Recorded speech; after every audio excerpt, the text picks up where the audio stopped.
हम पढ़ रहे वाले हैं सबसे पहले tangent and normal.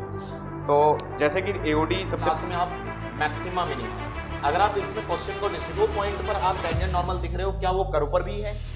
Only greater than 0, only greater than, यानी कि ये नहीं आ रहा। अगर इसको आर बोले तो नंबर नहीं, यानी कि आप समझो अगर सिर्फ मैं इंक्रीज का नाउन पहली बात तो ये होता है आपका कॉन्सेप्ट होता है कि आप ग्रेटर करवा रहे हो ना, यानी कि उल्टा चलो। अगर ये कुछ अपने तरफ से क्वेश्चन ही बन जा रहा है तो मान लेते हैं यहाँ पर मैंने 6 दी। हेलो एवरीवन, कैसे हैं आप लोग? तो हम शुरू कर रहे हैं हमारा आज एप्लीकेशन ऑफ डेरिवेटिव्स पहला लेक्चर, और ये बिल्कुल रिवीजन जैसा लेक्चर है। और इसमें हम पढ़ रहे वाले हैं सबसे पहले टेंजेंट एंड नॉर्मल। तो जैसे कि एओडी सबसे पहले क्या क्या चीज़ें आती हैं आपको चैप्टर का मैपिंग पूरा दिमाग में कर लेना चाहिए, ठीक है। तो एओडी में अगर देखा जाए मेन क्या क्या चीज़ें हैं मैं लिख देता हूँ अगली स्क्रीन पर, आपको कैसे पढ़ना चाहिए। एओडी में सबसे पहले आप इससे पहले वैसे तो डिफरेंशिएशन पूरा पढ़ चुके होते हैं, dy by dx निकालना, मतलब जैसे इम्प्लिसिट फंक्शन जितने भी फंक्शन हैं आप डिफरेंशिएशन पहले सीख लेते हैं, तब ये चैप्टर आता है। तो इसमें सबसे पहला एप्लीकेशन आपका रहता है टेंजेंट नॉर्मल, ठीक है। यानी कि एओडी चैप्टर में पहली चीज आपको आनी चाहिए कि किसी भी कर्व का टेंजेंट और नॉर्मल का इक्वेशन वो पूछते हैं, और इस पर बेस्ड क्वेश्चंस आते हैं प्रीवियस ईयर में, सबसे ज्यादा इससे आते हैं। तो एओडी में बेसिकली 4 चीजें हैं, 4, और बाकी बीच में कॉन्सेप्ट छोटे बहुत हैं, शॉर्टेस्ट डिस्टेंस वगैरह वगैरह। दूसरा आपको मोनोटोनिसिटी पढ़ना होता है, मोनोटोनिसिटी ऑफ कर्व्स, यानी कि मोनोटोनिसिटी का मतलब होता है कर्व इंक्रीजिंग है या डिक्रीजिंग है। तो ये इंटरवल बेस्ड क्वेश्चन होते हैं या कोई कांस्टेंट बीच में रख देते हैं, है ना, बोलते हैं it is increasing find the, है ना, आपको इंटरवल निकालने के लिए। तीसरी चीज आ जाती है कि इसमें कुछ मीन वैल्यू थ्योरम्स होती हैं, वो आपको पढ़नी होती हैं। तो मीन वैल्यू थ्योरम्स हमें पढ़नी होती है। मीन वैल्यू थ्योरम्स में मेन कौन सी हैं? 3 थ्योरम होती हैं जिन पर क्वेश्चन पूछा जाता है, वो थ्योरम आपको पढ़नी है। आप रिवीजन नोट्स में इसी प्रकार कर सकते हैं, नोट्स सबके शॉर्ट नोट्स अगर बना रहे हैं तो भी इसी प्रकार बनाएं। मीन वैल्यू थ्योरम में पहला रोल्स आएगा, रोल्स थ्योरम आप पढ़ते हैं। फिर एलएमवीटी पढ़ना चाहिए आपको, क्वेश्चन इन पर रहते हैं, हालांकि कम आते हैं मीन वैल्यू थ्योरम पर। और दूसरा लास्ट रहेगा सीएमवीटी, कैसियस मीन वैल्यू थ्योरम, ठीक है। तीन बातें, ये बहुत ही आसान है मीन वैल्यू थ्योरम का कॉन्सेप्ट। तो आज हम कोशिश करेंगे कि 3 कवर कर लें या 2। और चौथी चीज लास्ट में आप मैक्सिमा मिनिमा, अगर आप इसमें क्वेश्चन को डिस्ट्रीब्यूट करें कि इस चैप्टर से कैसे आता है maximum and minima of function, तो किसी भी फंक्शन का मैक्सिमम और मिनिमम वैल्यू निकालना और उनसे संबंधित क्वेश्चन। तो इसमें आप पहला पढ़ते हैं फोरियर आ गया, बोल रहा हूं एफडीटी मतलब फर्स्ट डेरिवेटिव टेस्ट, और दूसरा आप पढ़ते हैं एसडीटी, सेकंड डेरिवेटिव टेस्ट। अच्छा, मीनवाइल आप बीच में बहुत सारी और कॉन्सेप्ट पढ़ते हैं, जैसे कि शॉर्टेस्ट डिस्टेंस निकालना कर्व के बीच, ये आजकल बहुत आता है क्वेश्चन। 2 कर्व थोड़े डिफिकल्ट भी है और फंसते बच्चे, ठीक है, तो वो भी आता है, वो भी पढ़ लेंगे। तो आज हम कवर करेंगे कि टेंजेंट और नॉर्मल हमारा आज हो जाए, जबकि आप स्ट्रेट लाइन अगर पढ़ रहे हो तो स्ट्रेट लाइन जैसा ही है बिल्कुल, ठीक है। तो ये भी बिल्कुल टेंजेंट और नॉर्मल किसी कर्व की एक बेसिकली लाइन ही होती है। तो कहानी स्ट्रेट लाइन से इसमें बस इतना ही है कि यहाँ पर वहां पर स्लोप होता है, यहाँ पर स्लोप को हम dy by dx बोलते हैं, दैट इज tan थीटा। तो शुरू किया जाए टेंजेंट नॉर्मल। तो टेंजेंट नॉर्मल शुरू करते हैं, तो हेडिंग लिख लेते हैं टेंजेंट और नॉर्मल। क्वेश्चन हम कल के दिन कर लेंगे, ठीक है, एक साथ, टेंजेंट और नॉर्मल। तो टेंजेंट और नॉर्मल अगर आपको पढ़ना है सबसे पहले, तो कहानी यही है कि अगर आपने देखा है पिछले चैप्टर में इससे पहले डिफरेंशिएशन में, तो डिफरेंशिएशन करते करते आपको किसी भी कर्व का, चाहे वो पैरामीट्रिक हो, चाहे इम्प्लिसिट हो, चाहे सिंपल कर्व हो, आपको डिफरेंशिएशन आता है। तो डिफरेंशिएशन जब भी आता है, यानी कि यहाँ पर कहानी यह है, एक कर्व होना चाहिए हमारे लिए, that is y equal to f x, and एक पॉइंट P होना चाहिए जिस पर कि हमें टेंजेंट और नॉर्मल वो बोलेंगे। तो फिर से देखो 2 चीजें हैं, यानी कि कर्व देने का मतलब क्या है, आपको स्लोप मिलेगा। तो आप स्टेप समझिए कि इसी प्रकार आपको चलना चाहिए। तो कहानी ये है कि आपको कर्व कर दिया है, तो आप सबसे पहले इसको डिफरेंशिएट कर लें dy by dx, और उसमें x1 y1 पॉइंट को रख दें, तो उस पॉइंट पर आपका स्लोप मिल जाएगा, है कि नहीं। तो ये स्लोप हो जाता है, दैट इज m और tan थीटा। तो जब तक हम पॉइंट रखते नहीं है तब तक स्लोप फिक्स नहीं होता किसी भी कर्व पर। जैसे कि एक फोटो बनाए आप, ठीक है, dy by dx निकालने के लिए, तो एक कर्व ले लेते हैं, आप इस तरह से समझें, ये y equal to f x है, और हम इसके किसी भी पॉइंट पर अगर हम टेंजेंट बनाएं, तो यहाँ पर P हम मान लेते हैं x1 y1 ये पॉइंट है, इस पर हमें टेंजेंट या नॉर्मल कुछ भी बात करनी, तो ये टेंजेंट जा रही है और इस प्रकार से थीटा एंगल पर, ठीक है। अब मान लो नॉर्मल भी अगर इस पर बनानी, तो नॉर्मल कैसे जाती, नॉर्मल इसके परपेंडिकुलर होती, बिल्कुल इस तरह से, ठीक है। तो ये हो गई टैंजेंट और ये हो गई नॉर्मल, ये तो बात समझ में आ रही है। अब कहानी यही है कि इनके इक्वेशन आपको लिखने आने चाहिए। कहानी क्लियर? तो आपको पहले क्या करना है, मैंने बोला कर्व दिया है और एक पॉइंट जरूर मिलेगा, तो नहीं है तो ये दोनों चीजें ढूंढने की कोशिश आप करोगे कि भाई कहीं से dy by dx का पहले हो जाए जुगाड़, m equal to tan theta, वरना आप कोऑर्डिनेट से इसको रिलेट करें तो y2 minus y1 upon x2 minus x1 यही होता है। तो आपको पॉइंट उसको रख देना है, तो पॉइंट जब आप रख दोगे तो यानी कि इस पॉइंट पर आपका स्लोप आ गया है। अब आपके पास स्लोप है इस लाइन का और आपको पॉइंट भी है, तो फिर आप टेंजेंट लिखना बहुत ही आसान है। तो ये हो जाता है dy by dx p, जब आप लिखते हैं तो यहाँ पर पहली बात तो होगी, पहली बात से शुरू करते हैं, तो यानी कि dy by dx mt लिखता हूं मैं, है ना, स्लोप ऑफ टेंजेंट। तो दो चीजें हैं, तो पहले आप स्लोप ऑफ टेंजेंट लिखेंगे, that is dy by dx direct, और ये आप पॉइंट पर होगा x1 y1 पॉइंट। लेकिन अगर आपको नॉर्मल के लिए स्लोप देखना है, स्लोप ऑफ नॉर्मल, ठीक है, तो वो हो जाएगा इसका उल्टा, माइनस dx by dy कर देना, मतलब उल्टा कर देना है आपको, and again same point x1 y1। आप देखिए ना पॉइंट बदला थोड़ी, यानी कि जिस पॉइंट से टेंजेंट जाती है उसी पॉइंट से नॉर्मल जाती है। तो एक बहुत बढ़िया बात है, यानी कि कभी पॉइंट आपको दिया है अननोन भी डालते हैं तो पॉइंट हमेशा कर्व पर भी है। एक और यहाँ पर बात लिख देता हूँ, स्पेशल बात, कि जो पॉइंट पर आप टेंजेंट नॉर्मल दिख रहे हो क्या वो कर्व पर भी है? बिल्कुल, तो कर्व पर भी है। तो यहां से भी आपका एक इक्वेशन बन जाता है, यानी कि पॉइंट p x1 y1 जिस पर आप टेंजेंट नॉर्मल लिखने वाले हैं, ऑल्सो लाई ऑन कर्व। इस बात से ये हो जाता है कि वो कर्व को सेटिस्फाई करेगा, मतलब जो भी कर्व हो, यानी कि कहने वाली बात, यहां से भी एक इक्वेशन बन जाती है कई बार, y is equal to f of x1, ठीक है, ये भी इक्वेशन। तो अब हम देखते हैं, हमारे पास स्लोप अगर रेडी है तो हमें पॉइंट भी पता है, तो इक्वेशन लिखने का अपना स्ट्रेट लाइन वाला ही तरीका है। तो अब आओ हम इक्वेशन लिख लेते हैं। तो इक्वेशन ऑफ टेंजेंट, दूसरी बात यहाँ पर लिख लेते हैं, इक्वेशन ऑफ टेंजेंट अगर आप देख रहे हैं तो इक्वेशन ऑफ टेंजेंट लिखी जाएगी, आपके पास स्लोप है mt, that is dy by dx at x1 y1, ठीक है, एंड पॉइंट इज p, जिस पॉइंट पर निकालना है वही पॉइंट लिया जाएगा x1। तो लिखा कैसे जाता है, y माइनस y1, अपना वही तरीका, तो y minus y1 is equal to dy by dx at x1 y1, ठीक है, और x माइनस x1। बात क्लियर? इसी प्रकार सेम नॉर्मल भी लिखा जाएगा। अब नॉर्मल में भी क्या करना है, नॉर्मल की अगर बात करें तो नॉर्मल में भी कहानी, तो यानी कि इक्वेशन वगैरह में कुछ दिक्कत नहीं, बस आपको डिफरेंट डिफरेंट क्वेश्चन ट्राई करने चाहिए। तो क्वेश्चन बहुत सारे पूछे गए प्रीवियस ईयर में, तो इतना मौका नहीं मिला मुझे कि क्वेश्चन लगाएं, ठीक है। तो third is equation of normal. इसी में इक्वेशन ऑफ नॉर्मल में कहानी क्या है, बस स्लोप ही बदलने वाला है। तो m ऑफ n लिखेंगे आप, that is minus dx by dy, और जिस पॉइंट पर लिख रहे हो उसी पॉइंट पर आपको नॉर्मल के लिए पॉइंट वो सेटिस्फाई करना चाहिए पहले तो, ठीक है। एंड आपको एक पॉइंट चाहिए, पॉइंट होगा x1 y1, तो अगेन नॉर्मल का इक्वेशन कैसा हो जाएगा, y minus y1 is equal to minus dx by dy at x1 y1 और x माइनस x1। क्या ये यहाँ तक सही है हम? तो आपके दो सवाल, बस कहानी मतलब थ्योरी देखो कितनी कम है, और सवाल इतने ज्यादा पूछे जाते हैं कि टेंजेंट नॉर्मल से ही आप एओडी में अगर ओपन करें तो 40% सवाल सिर्फ एओडी के टेंजेंट नॉर्मल के हैं, सबसे ज्यादा, और बाकी 40% आप ये समझो कि मैक्सिमम मिनिमम के, बीच के 20% mean value theorem, shortest distance, बस इसके। तो यानी कि इस पूरे चैप्टर में दो चीजें सबसे इंपॉर्टेंट है कि मैक्सिमम मिनिमम आप निकालना सीख ले, फोरियर है ना, सॉरी फोरियर बार बार क्यों आ जा रहा है, एफडीटी और एसडीटी दोनों से, ठीक है। दूसरा आप थोड़ी बहुत और चीजें सीखेंगे, तो बीच बीच में जो भी चीजें आती जाएंगी हम करते जाएंगे। अब मान लो अब कोई क्वेश्चन हमें एक ले लेना चाहिए अगर, ठीक है, एओडी के क्वेश्चन होंगे लगाने में।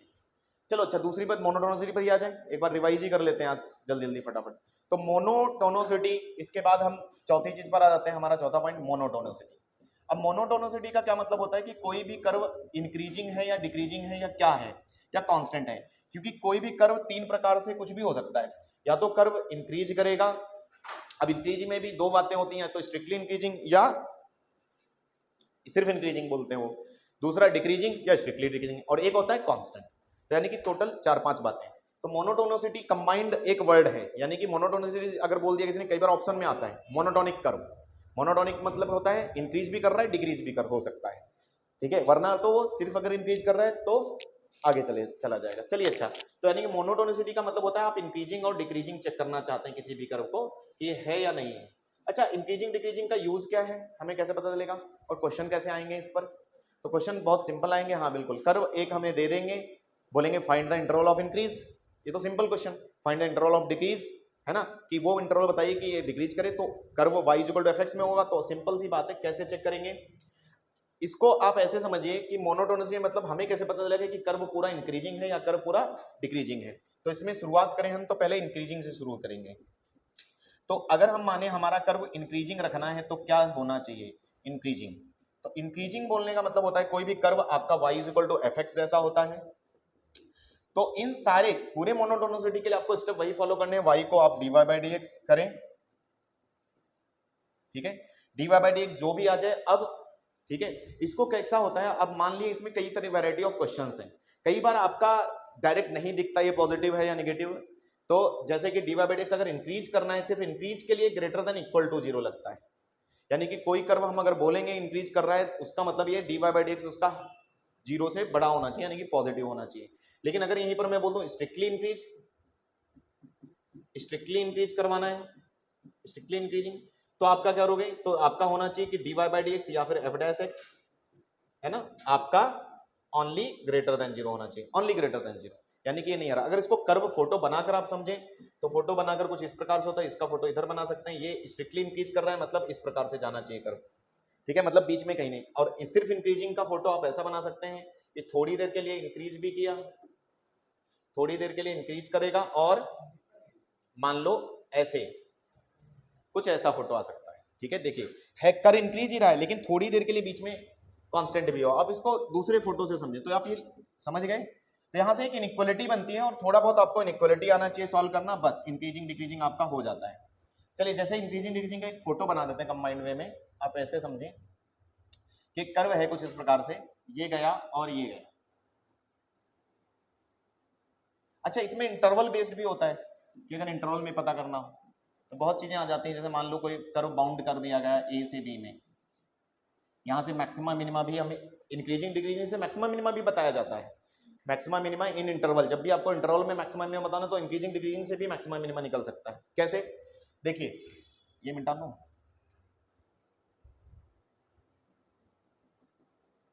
ठीक है।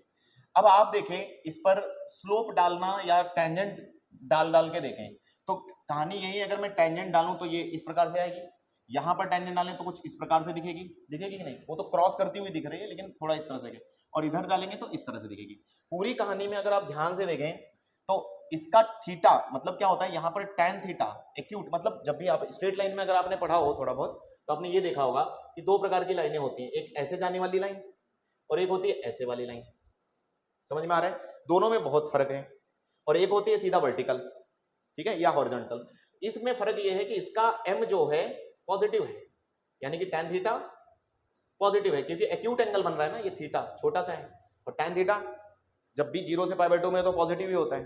तो यहां से ही कॉन्सेप्ट निकला है। अगर मान लो ये डिक्रीज है तो ये देखो अब एंगल कितना हो गया, ये एंगल लेते हैं ना एक्स एक्सिस से, तो यहाँ पर आप देखें तो m नेगेटिव है, यानी कि मैं मतलब tan theta negative, tan theta negative मतलब dy/dx, यहाँ पर देखो tan थीटा का मतलब dy/dx इज > 0 और यहाँ पर क्या आ रहा है dy/dx << 0। इज इट क्लियर, बात क्लियर। तो यही कहानी है। तो यानी कि इसीलिए जब भी कर्व इंक्रीजिंग सिर्फ बोला जाता है तो यानी कि हो सकता है वो बीच में कांस्टेंट भी रहे, लेकिन इंक्रीजिंग का मतलब ये है बढ़ ऊपर ही आए, डिक्रीज नहीं किया है उसने, इंक्रीज किया थोड़ी देर के लिए, हो सकता है कांस्टेंट हो जाए। तो यानी कि इसीलिए यहाँ पर सिर्फ इंक्रीजिंग बोलते हैं, तो इसीलिए dy/dx दो बातें, या तो पॉजिटिव या फिर 0, तो इसीलिए > 0 का इस्तेमाल किया जाता है। अब क्वेश्चन की वैरायटी इसमें दो प्रकार की है, या तो आपसे इंटरवल फाइंड कर लेंगे, फाइंडिंग इंटरवल इंक्रीज का, फाइंडिंग इंटरवल फॉर इंक्रीज और डिक्रीज, ऐसा बोलेंगे इंक्रीज और डिक्रीज, ऐसे लिख दूं, या फिर कोई कांस्टेंट बीच में रख देंगे और बोलेंगे this function is increasing then find the k, interval for k. तो कांस्टेंट बेस्ड आते हैं, अननोन बेस्ड, तो वो क्वेश्चन भी आपको इसमें मिल जाएंगे कांस्टेंट बेस्ड। क्वेश्चन हम कल के दिन करेंगे अगले लेक्चर में, ठीक है। तो अब आ जाते हैं स्ट्रिक्टली पर। अच्छा मैक्सिमा मिनिमा की कहानी यहां से भी कैसे होती है वो भी हम समझ लेते हैं मोनोटोनिसिटी में। अब आप देखिए, अगर मैं यहाँ पर इंक्रीजिंग डिक्रीजिंग से मैक्सिमा मिनिमा, या पहले डिक्रीजिंग पर आ जाते हैं। अब आप सोचिए कि कोई कर्व डिक्रीजिंग रहेगा तो क्या होगा, तो डिक्रीजिंग का मतलब होता है, ठीक है, कर्व इस तरह से है स्लोप, यानी कि स्ट्रेट लाइन, या आप ऐसे समझे कोई डिक्रीजिंग का मैं एक फोटो बनाऊं तो डिक्रीजिंग का फोटो आप ऊपर से राइट टू लेफ्ट आपका कर्व नीचे आता हुआ दिखेगा। वैसे ग्राफ देखकर कैसे पहचानते हैं, अगर आप लेफ्ट टू राइट मूव कर रहे हैं तो अगर कर्व ऊपर की तरफ उठ रहा है तो इंक्रीजिंग, अगर नीचे की तरफ उठ रहा है तो नीचे आ रहा है तो डिक्रीजिंग, एक सिंपल सा पैटर्न होता है। तो तो अगर आप इधर स्लोप देखें तो मान लेते हैं यहाँ पर dy बाई dx 0 है, ठीक है, एकदम हॉरिजॉन्टल दिख रहा है, और यहाँ पर अगर कोई डाले टेंजेंट तो dy बाई dx कैसा आ गया, अब एक ऑब्ट्यूस एंगल बनाएगा ना एक्स एक्सिस के साथ, तो लेस देन 0। यानी कि ये जो होता है सिर्फ डिक्रीजिंग बोल रहे हैं अगर, तो इसका मतलब होता है कि dy बाई dx आपको लेस देन इक्वल टू 0 करना है, ठीक है। यानी कि dy बाई dx अगर निगेटिव तो आपका कर्व डिक्रीजिंग है, ठीक है। दूसरा इसी प्रकार अगर ओनली स्ट्रिक्टली डिक्रीजिंग बोल दें, दूसरा शब्द वो स्ट्रिक्टली भी यूज करते हैं, स्ट्रिक्टली डिक्रीजिंग। तो स्ट्रिक्टली डिक्रीजिंग में कर्व का कैसा होता है, बिल्कुल डाउनफॉल होता है एकदम से नीचे की तरफ, जैसे आप एक्सपोनेंशियल समझ सकते हो, कुछ इस प्रकार से कर्व आएगा, ठीक है। वो कहीं पर भी रुका नहीं, नीचे ही गिरता रहा। तो अब इसमें कैसा है, अगर कहीं पर भी टेंजेंट डालेंगे तो अब वो कहीं पर भी dy बाई dx 0 नहीं आएगा, तो यहाँ पर पूरी तरह से dy बाई dx आपका लेस देन 0 आ रहा है, ठीक है। क्वेश्चन रहते तो अच्छा रहता। चलिए अच्छा, तो ये हो जाती है मोनोटोनिसिटी। अब आ जाते हैं कि हम इंक्रीजिंग डिक्रीजिंग यानी कि मोनोटोनिसिटी से मैक्सिमा मिनिमा कैसे ढूंढते हैं, ठीक है। तो हम लिख लेते हैं अगला, maxima and minima by monotonicity. तो हम कर्व का अब देखना चाहते हैं कि भाई मैक्सिमा मिनिमा कैसे देखते हैं, मैक्सिमा एंड मिनिमा है ना,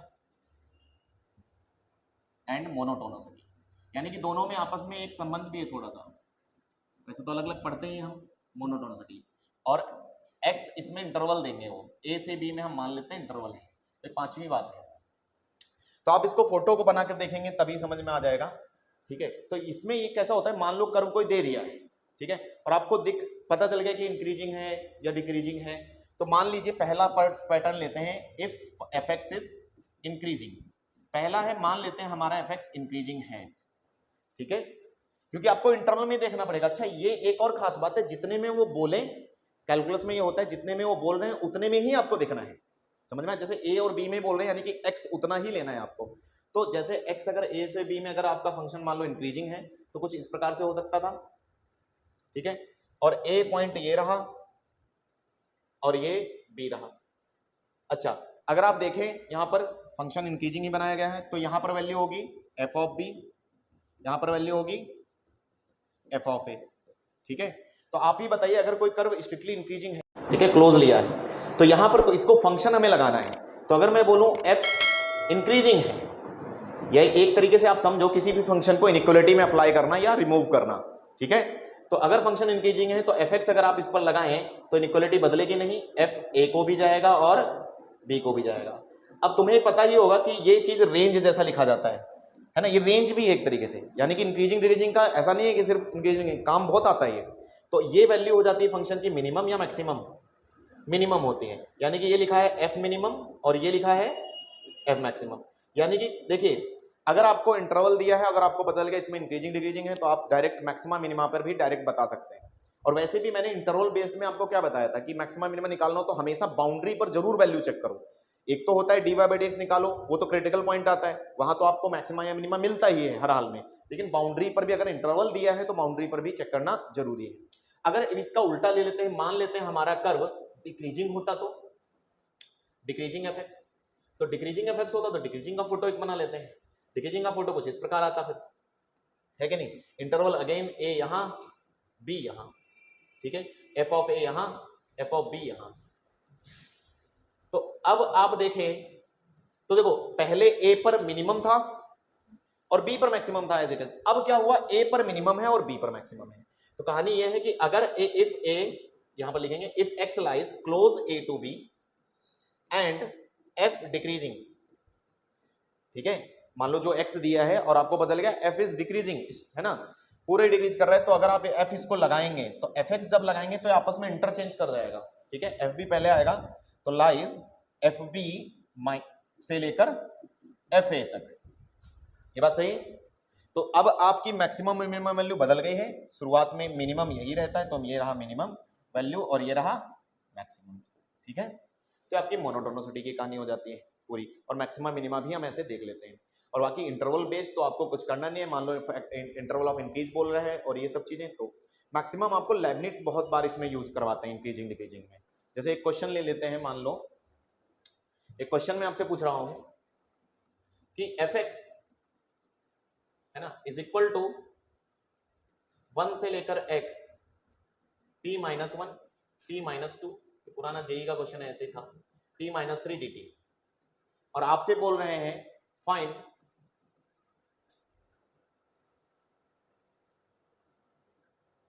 है ना, डिस्कस मोनोटोनी लिख देता हूं, इतना ही कहना, डिस्कस मोनोटोनिसिटी।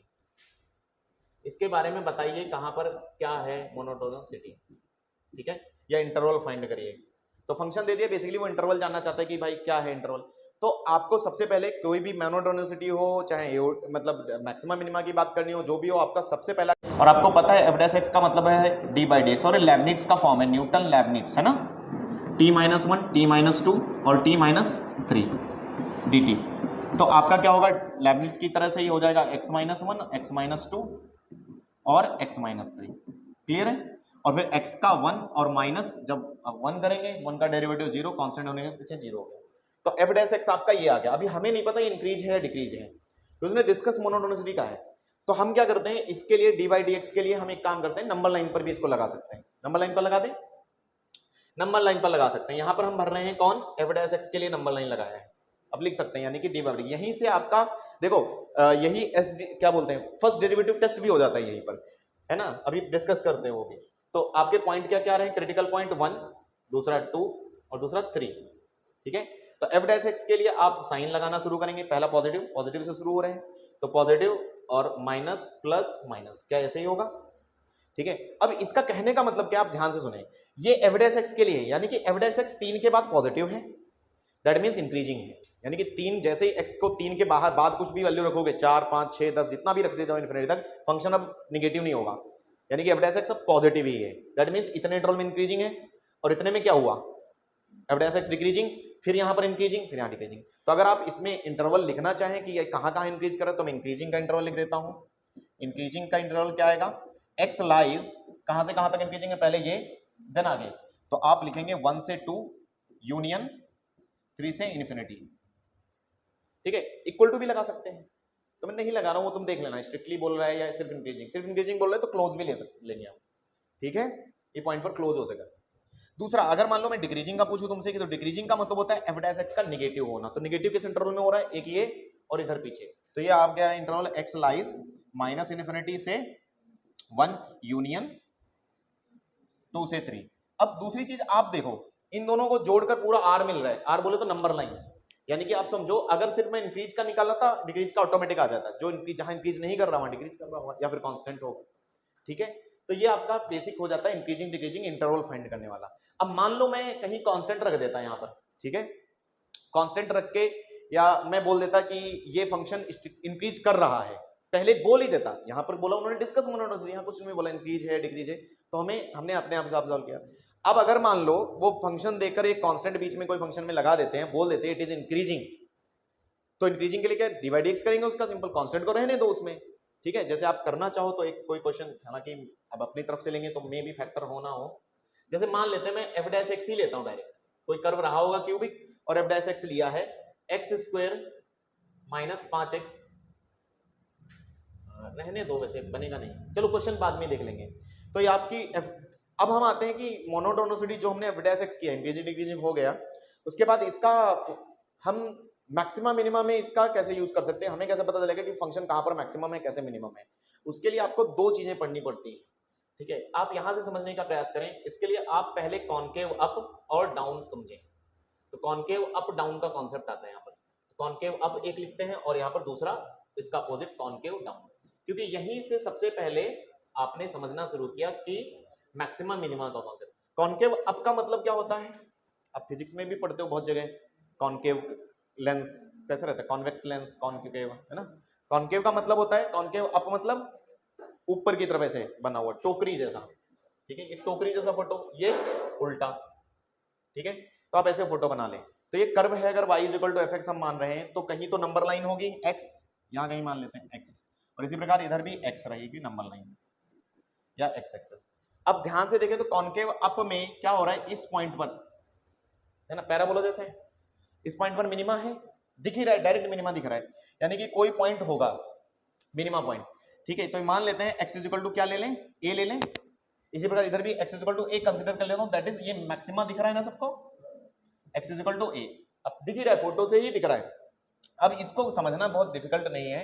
आप ये कीजिए, एक किसी भी पीछे पॉइंट पर एक स्लोप डालिए और एक इस पॉइंट पर डालिए, यहां हॉरिजॉन्टल आ रहा है, और पीछे इधर आगे डालिए, बस 3 फोटो, अपने आप कॉन्सेप्ट याद हो गया। अब ये देखो मैंने ऐसे बताया, ये ऐसा आ रहा है, मतलब क्या है, dy by dx यानी कि slope negative, that means dy by dx negative. अच्छा यहां पर क्या है, dy by dx 0। वैसे भी आपने सेकंड डेरिवेटिव टेस्ट पढ़ा भी है, सेकंड डेरिवेटिव टेस्ट में dy by dx करते थे, 0 करते तो क्रिटिकल पॉइंट मिलता था, यानी कि it is point of maxima बोला जाएगा ना। ये क्या है, point of maxima, sorry minima हो गया, ध्यान नहीं देता, मिनिमा, या इसको कंबाइंड में लोग क्रिटिकल पॉइंट बोलते हैं, या और कोई इसके लिए कोई दूसरा वर्ड भी है तुम्हारे पास, एक और वर्ड था कोई, तो क्या बोलते थे, पॉइंट ऑफ मैक्सिमा मिनिमा तो बोलते हैं, क्या बोलते थे, स्टेशनरी पॉइंट में भी स्टेशनरी बोल देते हैं, स्टेशनरी पॉइंट भी है, यस। तो कई सारे शब्दों का इस्तेमाल किया जा सकता है क्वेश्चन में, क्लियर। अच्छा बाद में आते हैं कॉन्सेप्ट पर, तो ध्यान से देखें तो यहाँ dy by dx 0, अच्छा यहाँ पर dy by dx इस पॉइंट पर कैसा है, कैसा हो गया, पॉजिटिव। ऐसे चाहने का मतलब क्या है, एक्यूट एंगल, और दैट मींस पॉजिटिव। तो आप ध्यान से देखें, यानी कि ये सब हुआ इस पॉइंट पर ही, यानी कि इस पॉइंट से पहले हमारा कर्व का जो स्लोप था वो निगेटिव था, फिर पॉजिटिव हो गया, तो ये बात है। तो इसको आप ऐसे याद कर लें कि आप किसी भी कर्व को अगर मैक्सिमा मिनिमा देखना है तो आप उसका सबसे पहले क्या करें, dy by dx कर लें, dy by dx के उसको फैक्टराइज करें। मैक्सिमम टाइम ये पॉलिनोमियल में बहुत इस्तेमाल होता है, क्योंकि पॉलिनोमियल का फैक्टर करना बहुत आसान होता है। और वो जो दूसरा मेथड है SDT वाला, वो नॉर्मल फंक्शन के लिए, जैसे साइन कॉस टैन कॉट मिलाकर, या डिवीजन में कुछ आ गया तो वो उसके लिए। अगर आप पॉलिनोमियल जैसा दिया है तो आप ऐसे ही करें। तो आप क्या करेंगे, यहाँ पर dy by dx निकालेंगे और रखेंगे, और आप उसको मान लो आपके फैक्टर आएंगे, तो फैक्टर मान लो जैसे अभी a आया है, तो यहाँ पर x is equal to a है, तो dy by dx number line पर रखा है। तो अब अगर हमारा साइन कैसा हुआ, निगेटिव, तो अगर हमारा साइन इस पॉइंट से पहले निगेटिव था और फिर पॉजिटिव में कन्वर्ट हुआ, यानी कि साइन का चेंज अगर आपका निगेटिव से पॉजिटिव होता है किसी भी नंबर लाइन पर, तो यानी कि जो जिस पॉइंट के बीच में हो रहा होगा that is point of minima. अब इसको अपने दिमाग में कैसे याद करते हो देख लीजिए, माइनस से प्लस जाना है तो मिनिमा, माइनस है ना मिनिमा। अच्छा इधर देखें तो इधर भी सेम काम आप सोचें कि इस पॉइंट से पहले किसी पॉइंट कर्व पर किसी भी पॉइंट पर देखें तो dy by dx अब पॉजिटिव है, एक्यूट एंगल ना, पॉजिटिव बोले तो 0, और यहां पर हॉरिजॉन्टल है, मतलब dy by dx 0, ठीक है। अच्छा हमारी रूट थ्योरी में भी ऐसी कहानी की थी, तो बहुत आसान है, वैसा एओडी चैप्टर ज्यादा डिफिकल्ट है नहीं, एक दो चीजें परेशान करती हैं बच्चों को, जैसे शॉर्टेज डिस्टेंस, ठीक है ना, मीटिंग कर्व अगेन, एक और टाइटल होता है जब एक कर्व की टेंजेंट दोबारा उसको मिल जाए जाके, तो 2-3 टाइटल है वो भी बीच में डिस्कस करेंगे। तो मेन कॉन्सेप्ट ये है, और इन पर सवाल बहुत सारे भरे रहते हैं। तो dy by dx less than 0 मतलब निगेटिव, पॉजिटिव से निगेटिव अगर हमारा गया dy by dx, यानी कि हम dy by dx करेंगे, और अगर हमारा किसी पॉइंट पर फैक्टर करेंगे उसको, dy by dx करेंगे, मान लो क्यूबिक था तो 2 डिग्री में आ जाएगा dy by dx करने के बाद, और उसके फैक्टर हो जाए। तो अगर फैक्टर हो जाते हैं और फिर हम साइन अगर आप देखेंगे नंबर लाइन पर लगाकर, तो अगर आपका साइन प्लस से माइनस की तरफ अब जाए किसी पॉइंट को बीच में रखते हुए, तो ये पॉइंट ऑफ मैक्सिमा बोला जाएगा। हाँ एक्सट्रीमा, दोनों को कंबाइंड वे में एक्सट्रीमा बोलते हैं, पॉइंट ऑफ मैक्सिमा। और ध्यान रखें कि इस पॉइंट पर कितनी अच्छी बात है कि स्लोप हमेशा 0 होता है, मैंने dy by dx 0 होता है, तो ये बात भी हम नोट करके लिख लेते हैं यहाँ से। तो कॉनकेव अप डाउन की पहली बात, दूसरी बात तो ये होता है आपका कॉनकेव अप डाउन, या आप दोनों यहाँ पर मैं FDT लिख दूं, फर्स्ट डेरिवेटिव टेस्ट, इसको फर्स्ट डेरिवेटिव टेस्ट कहते हैं। फर्स्ट डेरिवेटिव टेस्ट से क्या होता है कि आप आसानी से खट से पता कर लेते हैं कि किस पर मिनिमा है किस पर मैक्सिमा है। अब अगर मान लो मिनिमम और मैक्सिमम वैल्यू बतानी हो तो वही पॉइंट हम कर्व में रख देते हैं, तो उसकी वैल्यू हो जाती है। चलिए आगे चलते हैं, तो अब बात करते हैं कि अब ध्यान से समझिए, कोई भी कर्व आपके पास अगर y = fx था, आपने इसका dy by dx किया और आपके सामने f' आया, ठीक है, तो यहां से आप मैक्सिमम मिनिमम के बारे में जब बात कर रहे हो तो 2-3 शब्दों का इस्तेमाल किया जाता है। पॉइंट ऑफ एक्सट्रीमा, मैं सारे लिख दूंगा, पॉइंट ऑफ एक्सट्रीमा। दूसरा क्या शब्द का इस्तेमाल किया जाता है, पॉइंट ऑफ मैक्सिमा और मिनिमा, दोनों में से कुछ भी बोलें कोई दिक्कत नहीं, या फिर क्रिटिकल पॉइंट बोलें कि ये भाई इसका क्रिटिकल पॉइंट है, ये तीनों, या स्टेशनरी पॉइंट बोलें, है ना। बेसिकली क्रिटिकल पॉइंट क्या होते हैं और स्टेशनरी पॉइंट में थोड़ा फर्क है, ठीक है। क्रिटिकल पॉइंट और स्टेशनरी पॉइंट क्या होते हैं, स्टेशनरी पॉइंट होता है ओनली dy by dx 0 वाला, लेकिन क्रिटिकल पॉइंट में वो भी हो जाता है जहां डिफाइंड ना हो, इन्फिनिटी बन जाए, जहां f' इन्फिनिटी बन रहा हो वो भी क्रिटिकल पॉइंट होता है, ठीक है। तो ये फर्क है दोनों। तो ये जब भी चीजें सवाल में यूज की जाए बोलेंगे डायरेक्ट, बोलेंगे at x is equal to alpha, मैं मान लेता हूं एक्स इक्वल टू अल्फा, है ना, if function has, function is, या at x is equal to alpha, जाने दो जो भी। तो इसका मतलब ये हो जाता है कि इसका मतलब कहना चाह रहे हैं कि एफ डैश अल्फा इज 0, यानी कि जो भी पॉइंट आपको देंगे यानी कि उस पर आपका एफ डैश अल्फा 0 होना चाहिए। तो यहां से आपका कैसा होता है, एक इक्वेशन बन जाता है, देन क्वेश्चन बन जाता है यहां से। तो ये एक चीज, छोटी चीज हो जाती है। बाकी आप कॉनकेव अप डाउन में अगर आप चल रहे हैं तो एक और चीज समझें, क्योंकि आप सेकंड डेरिवेटिव टेस्ट में जाएंगे तो कॉनकेव अप का मतलब होता है d2y/dx²। बोलो पॉजिटिव, नहीं आया। दूसरी चीज यहां पर नोट करके बताता हूं, d2y/dx² भी एक बड़ा रोल प्ले करता है। क्या क्या रोल प्ले करता है, तीन बातें, कि भाई ये या तो पॉजिटिव होगा या निगेटिव होगा या इक्वल टू 0। तो यहां से आप ऐसे समझें कि d2y/dx² अगर पॉजिटिव हुआ, हमने किया किसी पॉइंट पर या किसी क्रिटिकल पॉइंट पर, बेसिकली इससे पहले आप dy/dx 0 करते हो, यही आपका सेकंड डेरिवेटिव टेस्ट का कॉन्सेप्ट है कि सबसे पहले आप dy/dx करते हैं यहाँ पर, फिर 0 करते हैं, फिर यहाँ से क्रिटिकल पॉइंट आते हैं, है ना, फिर आपको उसी क्रिटिकल पॉइंट पर चेक करना है। जैसे मान लो कोई भी पॉइंट है x is equal to a मान लेते और उस पर ये आ गया पॉजिटिव, क्योंकि पॉइंट रखना पड़ेगा ना, जब तक वेरिएबल रहेगा तब तक हमें कैसे पता चलेगा कि पॉजिटिव है या निगेटिव है। तो पॉइंट रखने के बाद अगर वो पॉजिटिव आता है तो क्या बोला जाएगा, ये कॉनकेव अप है, पहली बात। तो चलो दूसरी बात क्या बोली जाएगी, दूसरी बात भी कोई है, मिनिमा या मैक्सिमा, मिनिमा। हाँ, इसीलिए d2y/dx जब हम सेकंड डेरिवेटिव टेस्ट करते थे ना तो d2y/dx² निकालते थे, निगेटिव आता तो क्या बोलते थे, हाँ, तो उसके पीछे रीजन है। तो इसीलिए यहाँ पर क्या है पॉइंट, ये क्या है यहाँ पर मिनिमा है मैक्सिमा, मिनिमा होगा। तो निगेटिव पर हमें मिनिमा मिलता है, ठीक है, मिनिमा या मिनिमम वैल्यू फंक्शन की मिलेगी। इसी के अपोजिट अगर इधर देखें d2y/dx², मैं बोलूं अगर आपने किसी पॉइंट पर निकाला, जिस पॉइंट पर क्रिटिकल पॉइंट है, क्रिटिकल पॉइंट यहां से मिलेगा let x is equal to a, मैंने मान लिया है, हमने निकाला एक ही पॉइंट निकाला और वो आया x is equal to a। अब आपने उसको d2y/dx² में रखा और अगर ये लेस देन 0 हो गया, निगेटिव भी हो सकता है, निगेटिव होने का मतलब क्या होता है, कॉनकेव डाउन, तो इसका मतलब हो जाता है कॉनकेव डाउन। तो कई बार देखो, आप ध्यान से देखें, अगर क्वेश्चन को पढ़ें, कई बार ये शर्त क्वेश्चन में देते हैं, बोलते हैं f'(x), इसको ऐसे लिखते हैं वो f'(x) लेस देन 0, और इसको लिखते हैं f'(x), अभी और भी मतलब है इनके, ग्रेटर देन 0, ठीक है। अच्छा, f'(x) ग्रेटर देन 0 का मतलब है f'(x) इज इंक्रीजिंग, ये भी मतलब एक होता है। क्या होता है इसका मतलब, f'(x) इंक्रीजिंग। तो 3-4 मतलब है पूरी कहानी में। तो आप समझें कि कॉनकेव अप डाउन अगर आपको समझ में आ गया तो पूरा मैक्सिमम मिनिमम आपका आ गया, है ना, और ये भी छोटी छोटी बातें आ गई। तो इधर आपका क्या है, अगर f'(x) निगेटिव है मतलब f'(x) कैसा रहा होगा, f'(x) कर्व रहा होगा ना, कैसा रहा होगा, डिक्रीजिंग। अरे बोलो ना, आपने अभी पीछे क्या किया, आपने देखो इधर देखो, fx अगर आपका इंक्रीजिंग बोल रहे हो तो उसके लिए आप f'(x) को ग्रेटर करवा रहे हो ना, यानी कि उल्टा चलो, अब अगर ये ग्रेटर है तो आप बोल रहे हो fx इंक्रीजिंग, यानी कि उससे पीछे का डेरिवेटिव, यानी कि उससे पीछे वाला डेरिवेटिव से पहले। तो वही प्रकार से इधर भी हम वही काम करते हैं। चलिए कहां पहुंचे, अब आते हैं एक और बीच में होता है d2y/dx², किसी दिन 0 भी तो हो सकता है किसी पॉइंट पर। तो इसको बताओ क्या बोलते थे, इन्फ्लेशन पॉइंट, क्या बोलते थे, इन्फ्लेशन पॉइंट। बट उससे पहले आपको एक चीज और चेक करनी पड़ेगी कि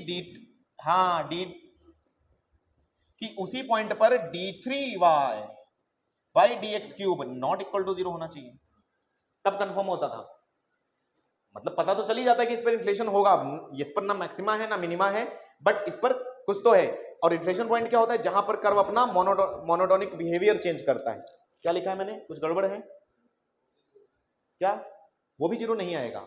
d2y/dx² अगर 0 आया, फिर से पूरी कहानी बता देता हूं। देखिए ये सेकंड डेरिवेटिव टेस्ट की ही कहानी है एक तरीके से पूरी, मैं SDT ही पढ़ा रहा था, आप ध्यान से समझे। यहां पर मैं SDT लिख देता हूं, second derivative test for maxima minima. बीच में रोल्स मीन्स वो भी अभी आते हैं, पूरे चैप्टर में 4 ही बातें हैं मेन। फिर अगले कल के लेक्चर में हम क्या करेंगे, वो क्वेश्चन भी करेंगे, साथ साथ शॉर्टेस्ट डिस्टेंस वगैरह, तो 2 दिन में हमारा फिनिश हो जाएगा ये। तो ये बात समझ में आई, आगे ठीक है, ये हो जाता है। अच्छा, इन्फ्लेशन पॉइंट कौन होता है, अगर आप ध्यान से देखें, इसको और मैं आगे चलकर बताता हूँ। इन्फ्लेशन पॉइंट क्या होता है, आप एक मिनट एक कर्व में प्लॉट करता हूँ। देखिए मैंने कर्व लिया कुछ इस प्रकार से, ये मेरा है y equal to f x, मान लेते हैं थोड़ी देर के लिए, ठीक है। पूरी कहानी इसी में समझेंगे, पूरी मैक्सिमम मिनिमा की कहानी। अब आप ध्यान से देखें, जब आप फंक्शन का डेरिवेटिव करेंगे और इक्वल टू 0 करेंगे, कहने वाली बात है जैसे ही आप d y by d x का करेंगे और एफ डैश एक्स करेंगे और 0 करेंगे तो कोई 2 पॉइंट मान लेता हूं मैं अल्फा बीटा आए मान लो, और ये मान लो एक्स इक्वल टू अल्फा है और ये एक्स इक्वल टू बीटा। यहीं पर क्यों मिलेंगे? क्योंकि यहीं पर तो d y by d x 0 है, नहीं आया, तो जब आप डी वाई डी एक्स को 0 कर रहे हो तो यही तो पॉइंट मिलेंगे, ठीक है, डी वाई डी एक्स 0। अब आप ध्यान से देखिए तो ये कॉनकेव अप है या ये डाउन है? कौन सा है? ये कॉनकेव अप है, ठीक। कॉनकेव अप मतलब यहां पर आप ध्यान से देखें तो इस पॉइंट पर d2y by d x square कैसा है? पॉजिटिव है, और यहां पर yes d2y by d x square negative है। लेकिन बीच में क्या हुआ? यहां पर भी तो एक पॉइंट है, ठीक है, यहां पर भी एक पॉइंट है, तो डाउन था, कॉनकेव लिख दो यहां पर, क्या कॉनकेव डाउन लिख देते हैं, कॉनकेव डाउन, कॉनकेव अप, और एक बीच में पॉइंट बैठा है। क्योंकि आप ध्यान से देखें तो फंक्शन क्या कर रहा था, पहले यहां से शुरू हुआ, इस तरह से आया है, इस पॉइंट पर फिर क्या है, इस पॉइंट पर बीच में क्या हुआ, कॉनकेव डाउन से अप बना है या फिर अप से डाउन बनेगा, ठीक है, बीच में ऐसा टर्न हुआ है ना इस तरह से, तो डाउन से अप बनने में बीच में कहीं 0 भी होगा। कहने वाली बात है नेगेटिव कोई चीज थी फिर पॉजिटिव हुई तो बीच में कहीं 0 भी होगी। तो यही बात है कि अगर बीच में 0 हुआ है तो यही इसी को हम इन्फ्लेशन पॉइंट बोलते हैं, यानी कि यहां पर आपका d2y by d x square 0 हुआ है ना, but d3y by d x cube 0 नहीं होना चाहिए, तभी ये इन्फ्लेशन पॉइंट, वो 0 नहीं है। अगर मान लो वो भी हो गया तो क्या होगा, तो इन्फ्लेशन पॉइंट नहीं है, ठीक है। तो कहानी, क्योंकि मान लो कांस्टेंट फंक्शन है तुम करते ही जा रहे हो, y इक्वल टू k दे दिया मैंने, डी वाई डी एक्स भी 0, d2y by d x square भी 0, d3y by d x square भी 0, सब 0 0 चल रहा है, तो गलत हो जाता है कॉन्सेप्ट। तो इन्फ्लेशन पॉइंट होता है d2y by d x square. इस पर फिलहाल क्वेश्चन नहीं आते, क्वेश्चन समझना ये है क्योंकि कई सवाल में ये डायरेक्ट देते हैं कंडीशन, तो आप समझ जाना। और साथ में यहाँ पर maxima, point of maxima, down पर point of maxima, point of maxima समझे तो आप ऐसे समझ सकते हैं F dash alpha is equal to 0, यहां पर point of minima, and point of minima भी F dash beta 0। Combined way में चाहे पॉइंट ऑफ मैक्सिमा हो चाहे मिनिमा, उस पर हर किसी पर अगर वो पॉइंट रख दिया जाए एफ डैश एक्स में तो 0 होना चाहिए, क्योंकि इसके रूट होते हैं। एक तरीके से ऐसे समझें कि पॉइंट ऑफ मैक्सिमा या एक्सट्रीमा पॉइंट जो होते हैं वो किसके रूट होते हैं, एफ डैश एक्स के। आया कि नहीं आया? जैसे मैं अगले मिटा दूं, ये आगे चले, ठीक है, कोई समस्या तो नहीं, समझ में आ रहा है ना, ठीक है, क्वेश्चन कल के दिन देख लेंगे। अच्छा, मैं कहना ये चाह रहा था, आप ऐसे समझें कि जैसे आपको कोई दे दे एफ अल्फा, जैसे कई बार वो देते हैं क्वेश्चन में, ध्यान से देखो, f1 is equal to 0, f2 is equal to 4, ठीक है, ऐसा कुछ क्वेश्चन बनाया जाता है। मान लो F alpha is equal to 0 दिया किसी ने, and F beta is equal to भी 0 दिया है। अब मान लो 1 भी दिया है, तो इससे हम अंदाजा लगाते हैं कि ऊपर है या नीचे है, ये रूट थ्योरी में पढ़ाया जाता है। तो आप ये समझिए कि इसका मतलब ये है अल्फा एंड बीटा, क्वाड्रेटिक से भी आता है किसी भी पॉलिनोमियल के लिए, alpha and beta roots of f x. क्या ये बात समझ में आती है? एफ एक्स के रूट है, दैट मींस कि आप एफ एक्स लिख सकते हैं अपनी तरफ से। एफ एक्स कैसे लिख सकते हैं? कोई भी एक कांस्टेंट उठा लो, k times x minus alpha और x माइनस बीटा, ये भी कई जगह यूज किया जाता है। इसी प्रकार वो कैसे बोलते हैं, वो बोलते हैं जैसे मान लो alpha beta are the point of extrema, और फंक्शन मान लो ढूंढो या किसी f ऑफ 2 की वैल्यू बताओ या ऐसा कुछ। तो जैसे मान लो यहीं पर मैं ऐसे लिखता कि f डैश अल्फा किसी पर 0 हो जाए, और मान लो f डैश बीटा भी 0 हो रहा है, तो आज इनको कंबाइंड में क्या बोलेंगे, ये पॉइंट ऑफ एक्सट्रीमा। ये होगा कब 0? पॉइंट ऑफ एक्सट्रीमा पर होगा, या बोलो मैक्सिमा या मिनिमा, जो भी। तो कंबाइंड वे में आप समझो कि f डैश x का हम इक्वेशन लिख सकते हैं। फिर कैसे लिख सकते हैं? k times again x minus alpha. ये कब इस्तेमाल किया जाता है? कई बार वो आपसे अननोन पूछते हैं, फंक्शन नहीं देते, क्योंकि जब एक्सट्रीमा पॉइंट या मिनिमा पॉइंट देते हैं तो फंक्शन नहीं देते हैं, ठीक है। तो आपसे ये कुछ भी वैल्यू फिर k फाइंड करना होता है, एक कंडीशन और देते हैं k के लिए, फिर आपसे किसी भी पॉइंट पर वैल्यू पूछ सकते हैं, ठीक है। तो आप इस तरह से इक्वेशन लिखा सकते हैं, बेसिक बात है, कोई बड़ी भारी बात नहीं है। तो ठीक है, आपको एक तरीके से मैं फिर से दिखा देता हूँ, आपका क्या हो गया, टेंजेंट नॉर्मल हो गया इतनी देर में, ठीक है, कॉन्सेप्ट थ्योरी। टेंजेंट नॉर्मल हो गया, उसके बाद मोनोटोनिसिटी, इंक्रीजिंग डिक्रीजिंग चेक करना क्या, हाँ इंक्रीजिंग डिक्रीजिंग मैं बता देता हूँ, ये तो सिंपल वाला बताया मैंने, लेकिन इसके बाद कई बार क्या था फंक्शन में फंस जाता है और आपको पता नहीं चलता कि इंक्रीजिंग है या डिक्रीजिंग है, नहीं आया तो उस जो फंक्शन फंसा रहा हो, जैसे कई बार ऐसा सीन आ जाता है कि मान लो f' आपने किया, नीचे वाला तो लेके बैठा x-1 का होल स्क्वायर, लेकिन ऊपर वाला आ गया sin x - tan x, नहीं आया कि नहीं आया, तो अब हमें समझ में आ रहा है ये तो पॉजिटिव है, इसके बारे में क्या ख्याल है पता नहीं, तो इंटरवल भी देते हैं कोई तो कि इस इंटरवल में बताओ मैक्सिमम मिनिमम, तो आप क्या करोगे इस फंक्शन को अलग से कुछ मानते थे, याद आया hx, पूरी कहानी याद है, वो आपका मेंस में तो नहीं आएगा, एडवांस में आ सकता है सवाल, तो ठीक है, तो मेंस में जो सवाल आने वाले हैं वो डायरेक्ट टेंजेंट नॉर्मल के आएंगे, फाइंड टेंजेंट नॉर्मल, पता करो वो पॉइंट पता करो, शॉर्टेज डिस्टेंस का क्वेश्चन आ जाएगा, मैक्सिमम मिनिमम पर क्वेश्चन आता है, रोल्स लैग्रांजेस और इन पर आता है। तो अब हम मीन वैल्यू थ्योरम की तरफ चलें, लगभग मेन कितना टाइम है, बस मीन वैल्यू थ्योरम में कहता है 2 ही लाइन है बस, ठीक है चलो कर ही लेते हैं, पूरा खत्म तो हो जाए, तो आ जाओ मीन वैल्यू थ्योरम्स पर आ जाते हैं। तो मीन वैल्यू थ्योरम में एक में खत्म कर देंगे, ज्यादा टेंशन मत लो, एक ही स्क्रीन में मीन वैल्यू थ्योरम में तीनों बता दूंगा मैं एक ही बात में। मीन वैल्यू थ्योरम कोई भी आप चेक कर रहे हो तो फंक्शन में 2 लाइन जरूर बोला जाता है कि fx मस्ट बी कंटिन्यूअस, हम काम की बात करेंगे बस, fx जो है आपका कंटिन्यूअस होना चाहिए एंड डिफरेंशिएबल, ठीक है, ये लाइन लगभग सब में ही होती है और एओडी के लगभग हर सवाल में यूज की जाती है लाइन, है ना, इन एक इंटरवल भी देते हैं x lies a to b, तो अगर ये बात है तो यहां से आ जाओ मीन वैल्यू थ्योरम, पहले रोल से शुरू करें या CMVT से शुरू करें, रोल से शुरू करते हैं, तो पहला इनके अकॉर्डिंग अगर हम रोल्स देखें तो पहला आ जाते हैं रोल्स क्या कहता है, तो देखो स्टेटमेंट से हमें वैसे भी ज्यादा कुछ लेना देना नहीं, स्टेटमेंट क्या होता है रोल्स का मैं ऐसे ही बता देता हूं, पहला स्टेटमेंट तो मैंने 2 लिखी दी है वहां पर कि function must be continuous and differentiable in a to b, but Rolle's में एक तीसरी कंडीशन भी होती है, f of a is equal to f of b, बस ये कंडीशन होती है, देन क्या लिखते हैं, देयर इज एटलीस्ट कम से कम एक 1x is equal to c lies in a to b for which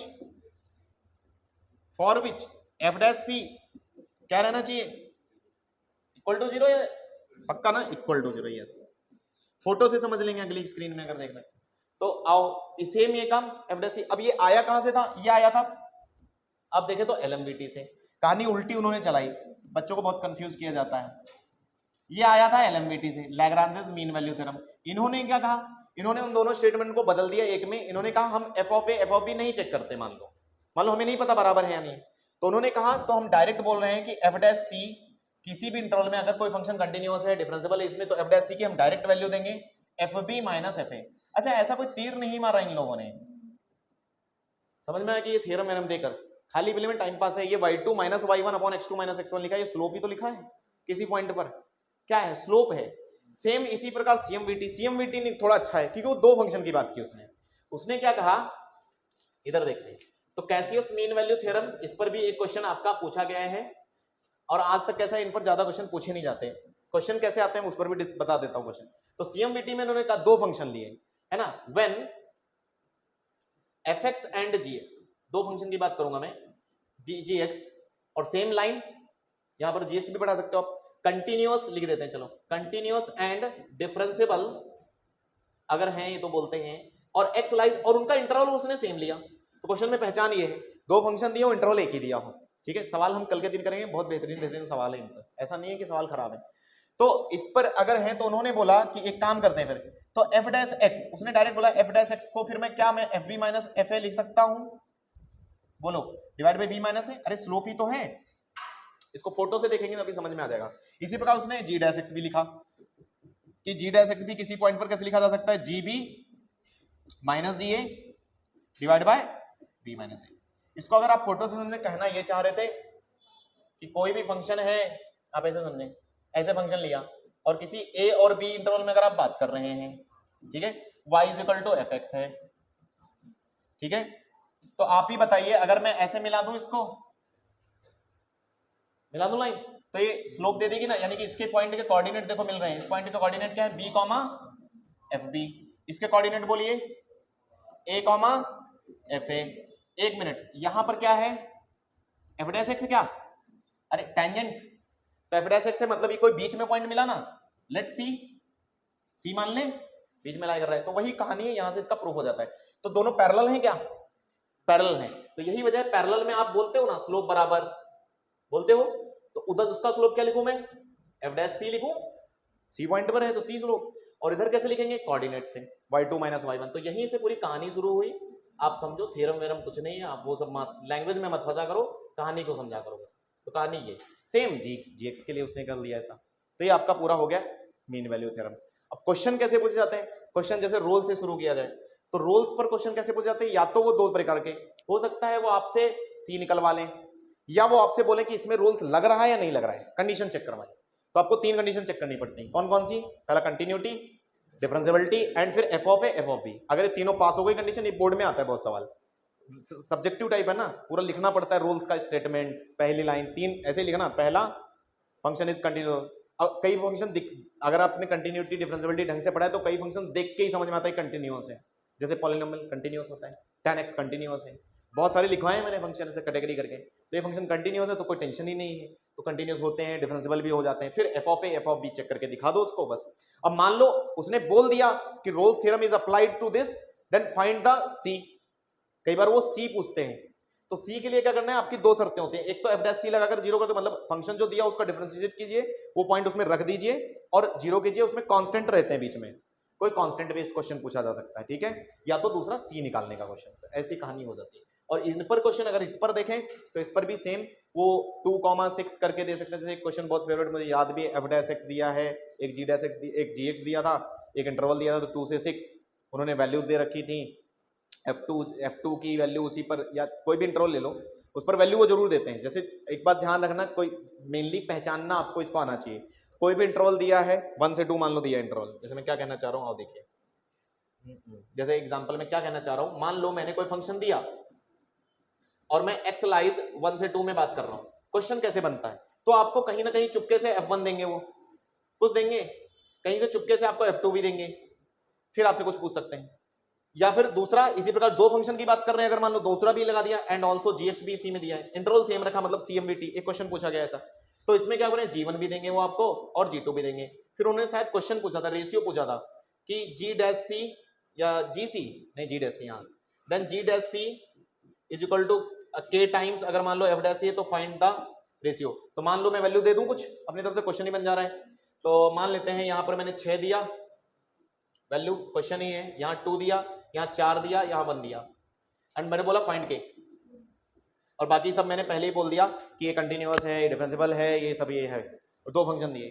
तो अब यहाँ पर 2 फंक्शन आप ध्यान से देखिए, आपको पहचान में ऐसे आएगा कि 1 से 2 दिया है, 1 2 1 2 वैल्यू दी है, तो आप कैसे मीन वैल्यू थ्योरम लगाएं, मिल जाएगा।